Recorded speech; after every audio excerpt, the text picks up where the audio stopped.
Hi guys.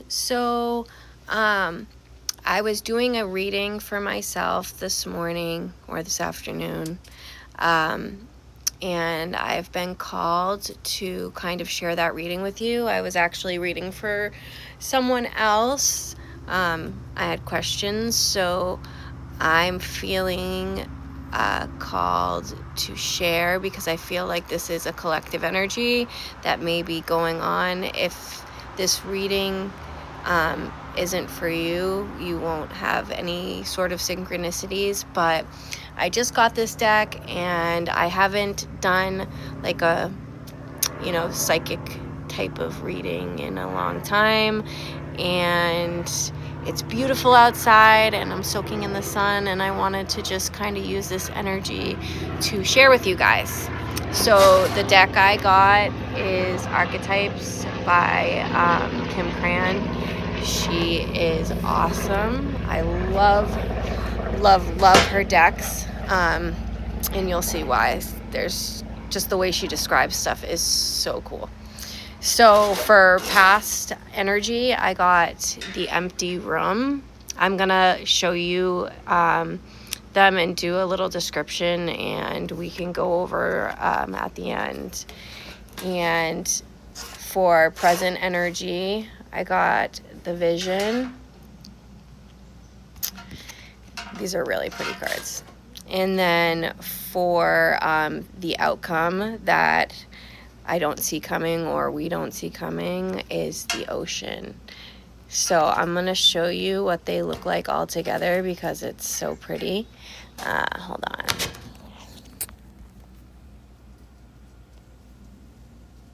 Cool, right? All right. So I'm going to start with reading the Empty Room. Okay. So for past energy, it says, the empty room haunts us all. It is the universal and all too frequent feeling of lack, of wanting, of the craving to fill ourselves with something or anything.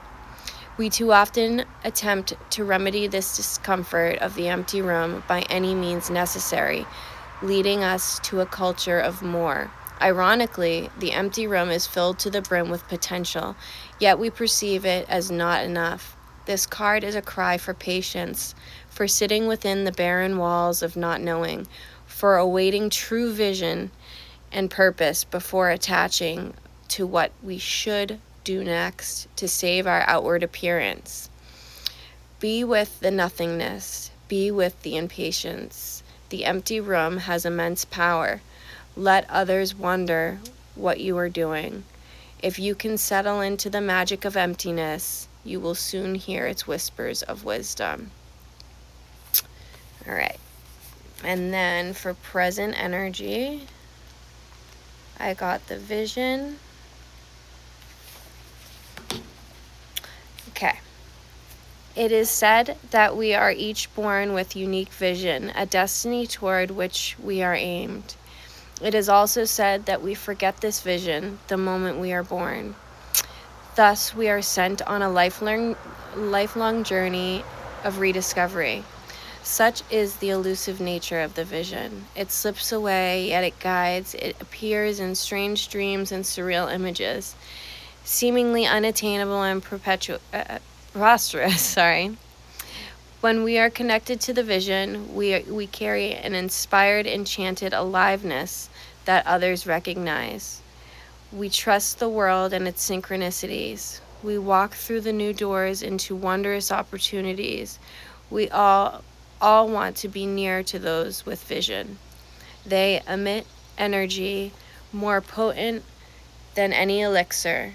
When we lose connection to the vision, life becomes dull and exhausting, lacking meaning, bringing back mystery and bringing back the dreams. And then for what we don't see coming is the Ocean. The power of the ocean is unmatched. To step into its salty waters is to step into the unknown. By the sheer volume of the ocean represents the unconscious. All that is beyond our understanding, we cannot live within the ocean. We cannot claim it, manage it, or own it. It rejects our every attempt to dominate nature. Yet amid Its overwhelming power, it calls to us, inspires us, and invigorates our life on land. It dissolves the little us into the big us. When the energy of the ocean is present, there is change stirring that is beyond any change you've known before. The ego must dissolve. The saline swells work on your every cells, your fibers, your deepest underlying beliefs. Like Aphrodite, we rise from the ocean froth, a new being. Life change, let the waves crash. So I thought that this was really cool. For the past year, if you've watched any of my videos, you know that I've been through a life-changing renewal of self, a rebirth. And I've talked about this before, but actually it's my year kind of rebirth date, if you will, that literally just passed. I had a near-death experience, and I am very grateful to be here today. And it's made me it's made me look at life through a different lens. Before this happened to me, I kind of was, asleep. And through what I've been through, I wouldn't have life any other way. I can sit here today and be seriously grateful for everything, and it may sound silly, but I'm like a child viewing the world again. I remember when I was little, I would walk through the woods, and I liked to be by myself because I felt like I was on an adventure every single day, and now I can do those things. So yeah, the empty room, this whole reading really relates to my situation. I mean, I literally had to lose everything. And whether it's addiction or, losing a family member or, a breakup or whatever, or a sickness, we all have our empty room in life, and depending on your perception, it may be a really scary thing, or it can be perceived as something so beautiful and wonderful. So yeah, I mean, I don't know. I have a lot to be grateful for today.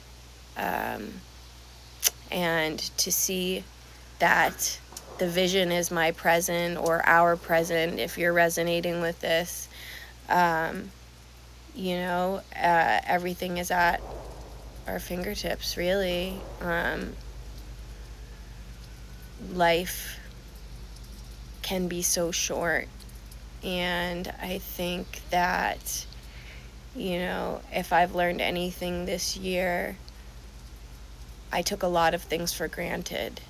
And, I've had a loved one that's very dear to me pass away this year on top of everything else. And everything was pretty much stripped from my life, but I am able to start anew, and with a vision of the future that can be painted in any way I want it to. So, I think it's really beautiful. If you have people in your life, which everyone does, I'm, like I said, I'm starting over, but if you have a significant other or children or anything like that, or family members, make sure that you kiss them and hold them close, and, live life like today is your last day, because you never know if you'll see that person again tomorrow. So yeah, thank you for letting me share this with you guys. I hope that you got something out of it, and have a wonderful day. Thanks.